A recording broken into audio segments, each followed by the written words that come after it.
Уже в 1975 году группа Aerosmith выпускает свой третий студийный альбом.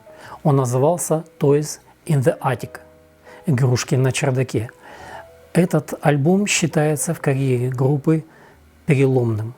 Вот с этого альбома начинается уже широкий и большой рост славы этой группы. И ее стали считать достойными конкурентами таких групп, как Led Zeppelin или Rolling Stones. Я купил для своей коллекции вот этот экземпляр, который я сейчас держу в руках. Это все еще запечатанный оригинал. Представляете, 1975 года все еще запечатанный оригинал. Он выпущен в США. Я купил у одной женщины, которая распродавала коллекцию умершего мужа, и вот мне повезло, я быстрее других оказался на eBay и смог купить этот альбом. И у меня рука не поднялась его открыть. И поэтому я купил еще один экземпляр этого альбома, уже открытый, и его слушал. Но из-за финансовых проблем я вынужден был его продать, и у меня вот остался закрытый экземпляр. И опять же, я думаю, что эта передача хороший повод для того, чтобы наконец-то открыть альбом, который с 1975 года все еще запечатанный экземпляр. Альбом Toys in the Attic превратил Aerosmith из фаворита Бостона в группу всей Америки. Toys in the Attic показал, что Aerosmith самодостаточная группа, удачно совмещающая в своих песнях блюз, глэм, хэви-метал и поп-музыку. Дуглас привез группу в Нью-Йорк в начале 1975 года, чтобы начать работу над Toys in the Attic. Стивен Тайлер написал большую часть оригинального материала вместе с несколькими музыкантами группы. Тайлеру также пришла в голову сама идея темы и обложки альбома, когда он нашел изуродованного плюшевого мишку на чердаке своего дома. Название альбома имеет схожее значение с фразой «Buzz in the Belfry» – «Не все дома», и также использовалось в качестве названия в концертном выступлении 1959 года Лилиан Хельман. В 1963 году вышел фильм «Toys in the Attic» режиссера Джорджа Роя Хилла, в котором снимались Дин Мартин, Джеральдин Пейдж и Уэнди Хиллер. Вплоть до выхода альбома Toys in the Attic критики считали Aerosmith подражателями Rolling Stones. Альбом Toys in the Attic состоял из 9 треков чистого рока в духе «Запирайте своих дочерей». В своем обзоре этого альбома Стивен Томас Р. Левин написал: «Успех альбома обусловлен сочетанием возросшего чувства навыков написания песен и цели. Мало того, что Джо Перри создает незабываемые рифы, такие как Walk This Way, Toys in the Attic, Sweet Emotion, но и Стивен Тайлер полностью принял неряшливость как свою художественную музу, взяв за основу старую грязную блюзовую песню Big Ten Inch Record. Тайлер с радостным озорством пишет о сексе в игрушках на чердаке, будь то подростковые тяжелые ласки в треке Walk This Way, распутная Sweet Emotion или распутная двусмысленность песен «Дядя Солти» и «Адамово яблоко». Остальная часть группы Aerosmith, возглавляемая грязными преувеличенными рифами Перри, обеспечивает соответствующую сальную поддержку. До Toys in the Attic ни одна другая хард-рок группа не звучала так. Aerosmith была смелой уличной хард-рок группой, которая играла свой блюз как кайф и хорошо проводила в нем время. Песни с этого альбома всегда появлялись на концертах группы. Первый и заглавный трек Toys in the Attic, написанный Тайлером в соавторстве с ведущим гитаристом Джо Перри, создает недвусмысленную атмосферу хэви-металла, которая своим передовым подходом даже может граничить с панком. Это хорошо работает в качестве вступительной части хард-рока, но в некотором смысле вводит слушателя в заблуждение относительно общего тона этого альбома. Этот обман недолговечен, поскольку умеренный и джазовый трек Uncle Salty, тема песни «Жестокое обращение с детьми», начинается с индивидуального подхода и великолепной звуковой динамики, которая раскрывает каждый инструмент. С автором этого трека стал басист Том Хэмилтон. который добавляет устойчивый мелодичный бас, дополняющий прекрасные мелодии Тайлера и многочисленные вокальные партии в финале. Adam's Apple – это один из самых недооцененных треков группы. Он представляет собой жизнерадостный блюз-рок с отличными рифами Перри и интересным лирическим взглядом на библейскую историю Эдема. Хит Walk This Way начался с разогревающего рифа Перри перед концертом. На записи Дуглас выполняет свою лучшую продюсерскую работу. От вступительного, простого, но эффективного танцевального бита Джои Крамера до четких вступительных интермедийных рифов, в которых идеально отражены гитары Перри и Брэда Уитфорда. Этот трек также может быть источником изобретения рэпа. Тайлер в куплетах ритмично передает свои тексты о молодой похоти и потере девственности. Тайлер здесь исследовал свою ироничную сексуальность. Текст песни Тайлер написал после просмотра «Молодого Франкенштейна» Мела Брукса. Уитфорд вспоминал: «Walk This Way» был действительно крутым рифом, и мы собрали его вместе, но понятия не имели, что мы будем делать поверх него в плане вокала и мелодии. А потом мы посмотрели «Молодой Франкенштейн». Песня и название свое получила по фразе одного из героев этого фильма. В целом, великолепная аранжировка песни, в которой каждый элемент используется с максимальным эффектом для коммерциализации. И это привело к тому, что песня достигла 10-го места в поп-чартах в 1977 году. Далее на альбоме следует единственный кавер – трек Big Ten Inch Record. Песня, написанная Фредом Вейсмантелем и записанная Буллом Мусом Джексоном еще в 1952 году. Группа в значительной степени придерживалась оригинального рокобили подхода с фортепиано, валторной и впечатляющей гармоникой Тайлера. Следующий трек Sweet Emotion начинается с крутой и захватывающей басовой партии Хэмилтона, сопровождаемой медленной, но эффективной работой на гитаре от Перри. Во время куплетов Тайлер использует еще один квази-рэп с ровным барабанным ритмом Крамера, поддерживающим устойчивый темп, пока песня не завершается тяжелой частью, включающей полную аранжировку вступительной части группы с несколькими наложенными гитарами. Психоделические блюзовые рифы на Sweet Emotion сильно отличаются от всего остального того времени. Выпущенная как сингл, песня Sweet Emotion стала хитом Aerosmith, попав в топ-40. Трек No More No More – это простая и яркая жемчужина, с элементами всего, что у Aerosmith получается лучше всего. Музыка прямолинейна, в то время как текст песни об испытаниях и наградах за работу в рок-н-ролльной группе. В последнем куплете присутствует восходящее изменение аккордов, достигающее кульминации с текстом основной темы песни. Песня No More No More является заразительным парящим треком, который сочетает в себе прекрасно расположенную, гармонирующую акустику с драйвовым, непосредственным ощущением хард-рока. Трек Round and Round построен на мрачном рифе Уитфорда, напоминающем Black Sabbath с бриджевыми секциями, в которых красиво используются наложенные парящие гитары, которые придают этому повторяющемуся треку настоящий колорит. Тщательно оркестрированная заключительная баллада You See Me Crying – это фантастическое завершение с совершенно другим звуковым почерком, чем у остальных песен. Внутри группы эта песня воспринималась неоднозначно, и группа не исполняла ее вживую более 3 десятилетий.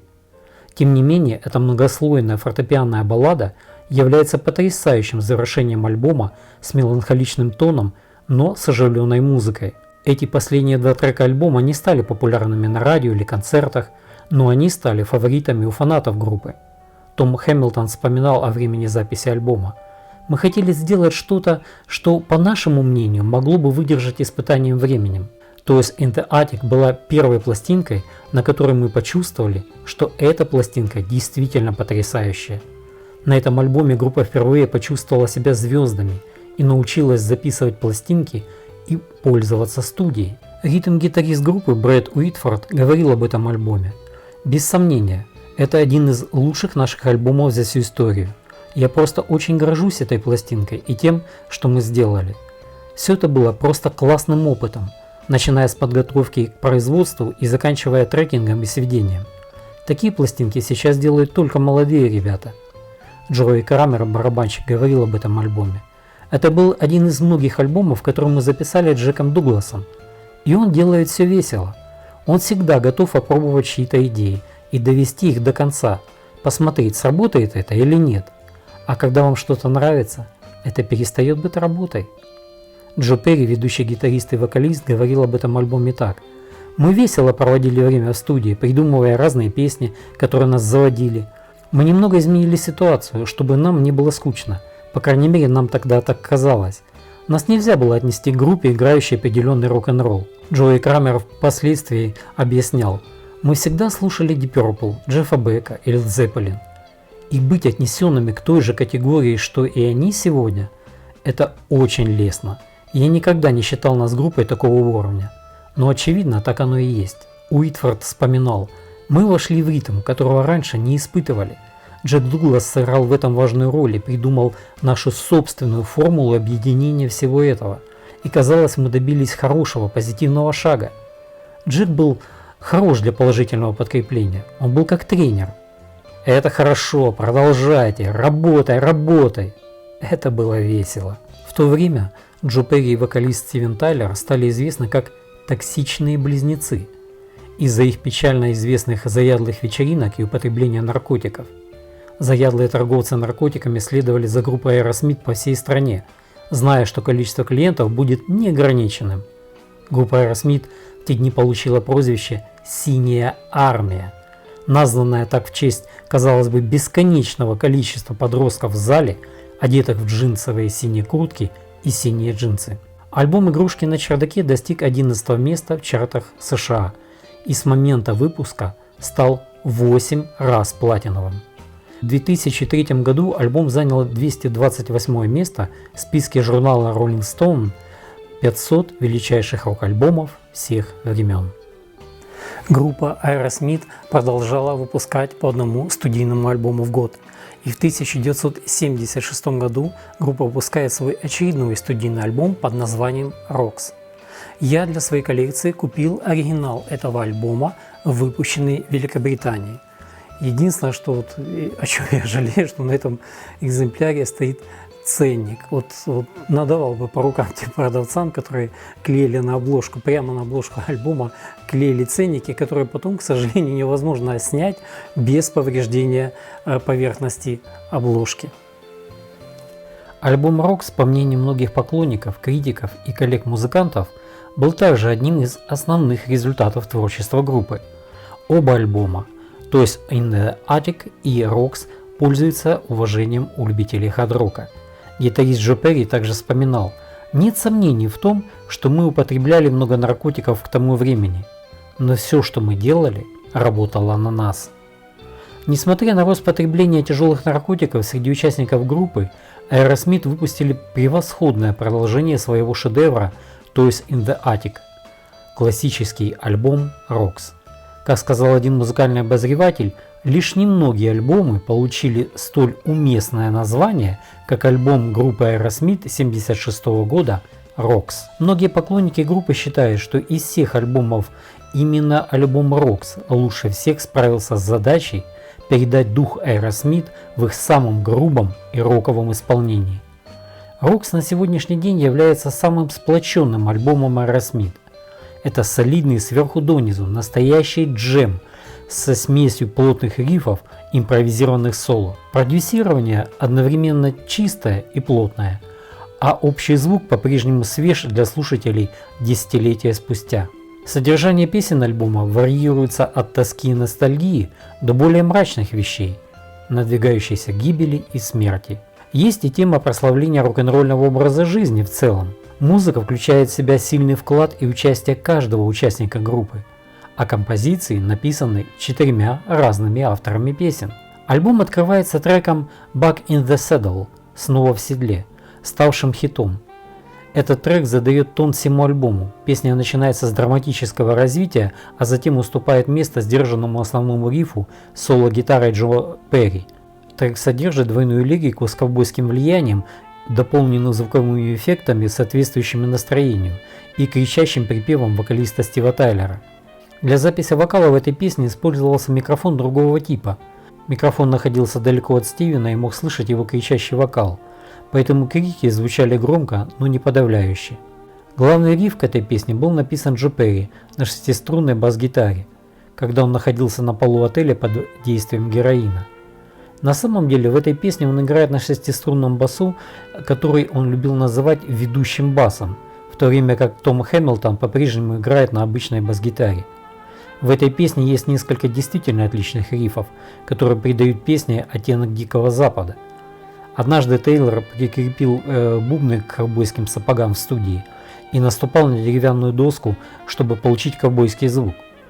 Ближе к концу песни раздается почти неслышимый звук удара, исходящий от кнута, который Тайлер и продюсер Джек Дуглас однажды принесли в студию для этой цели.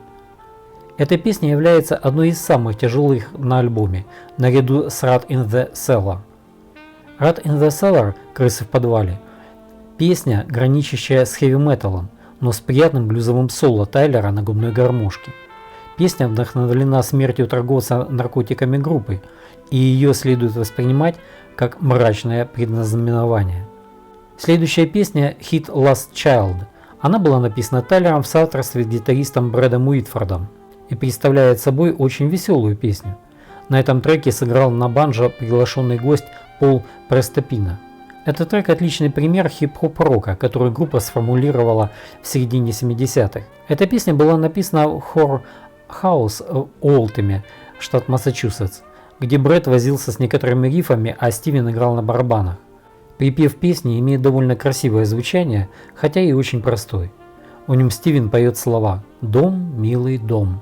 После второго припева звучит потрясающее гитарное соло Брэда, возможно, одно из лучших среди всех песен Aerosmith. После соло возвращение к фанковому рифу, и Тайлер поет «Мама, отвези меня домой, мой милый дом. Я был последним ребенком, просто панком на улице.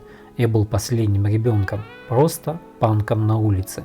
Третий трек альбома называется «Крысы в подвале». Он был написан Тайлером и Перри. Эта песня начинается в ускоренном темпе, постепенно развиваясь. В треке звучит отличное соло.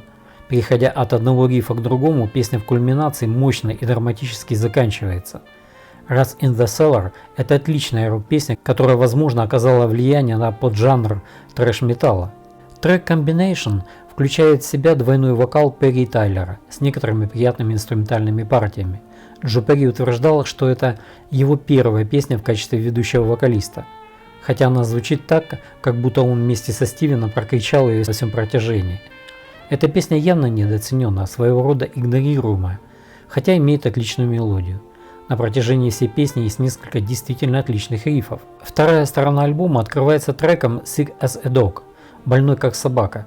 Песня была написана Тайлером в соавторстве с басистом Томом Хэмилтоном, который играет в этой песне вместе с Брэдом на гитаре, а Перри и Тайлер играют на бас-гитаре. Sick as a Dog начинается с красивого рифа, основанного на гармонии, и переходит в куплет с простым, но очень эффективным рифом с пауэр-аккордом, который исполняется под пение Стивена.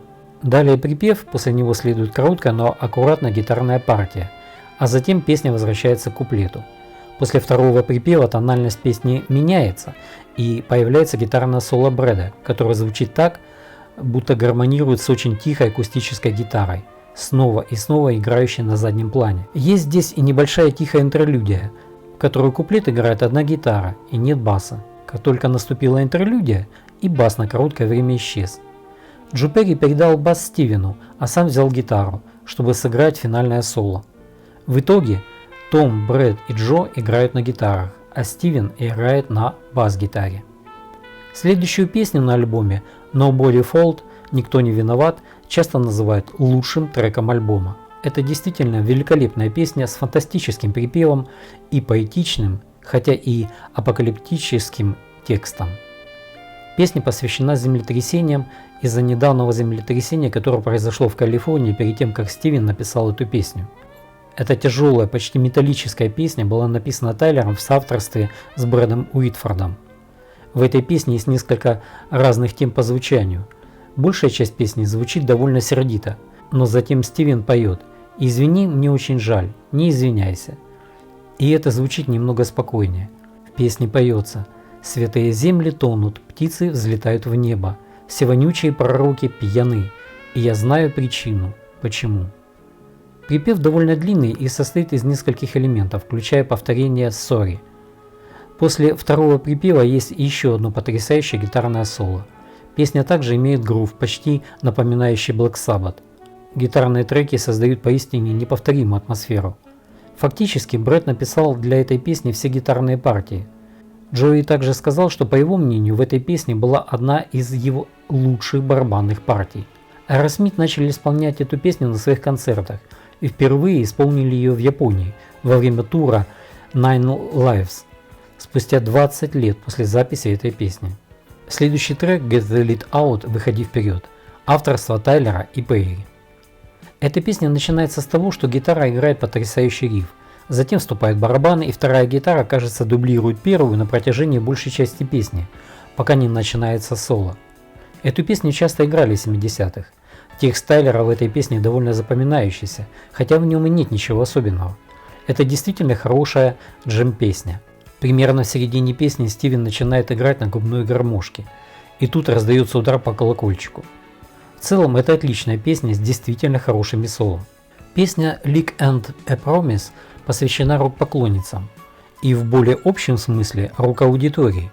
Точнее, песня посвящена завоеванию аудитории, что, по словам Тайлера, является одним из самых трудных дел.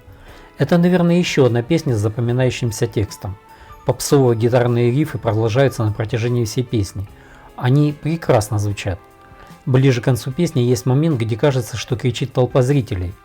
Группа хотела придать этому живое звучание, поэтому они пригласили 6 парней, торговца наркотиками, друга и несколько парней, которые работали в студии, и заставили их прокричать в микрофон.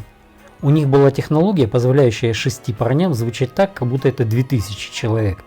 Поэтому в конце песни звучит так, как будто Aerosmith играет вживую на концерте. Следующий трек Home Tonight, сегодня вечером дома. Эта песня соответствует стандартам, установленным трекам You See My Crying из предыдущего альбома группы, и возможно даже превзошла его. Эта песня потрясающая пару-баллада с очень проникновенным эмоциональным текстом, но заканчивается она прежде, чем вы сможете в полной мере насладиться тем, что только что услышали.